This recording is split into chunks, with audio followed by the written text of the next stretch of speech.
Huli sa Quezon City ang isang babaeng wanted sa kasong paglabag sa bouncing checks law. Arestado naman sa barangay Bagong Silangan ang isang lalaki wanted sa kasong robbery. Yan ang unang balita ni James Agustin.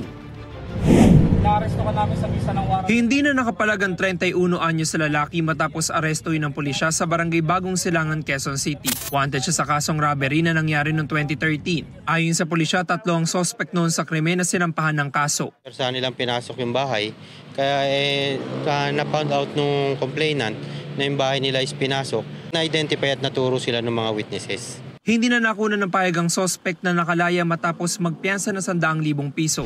Sa barangay Commonwealth naman natunto ng pulisya ang 35 anyos sa babae na wanted sa kasong paglabag sa bouncing checks law. Ayon sa pulisya, nitong Mayo nasampahan ng kaso ang akusado sa Pampanga. Nag-issue siya ng cheque na worth more than 1 million dun sa client nila, tapos yung cheque is tumalbog.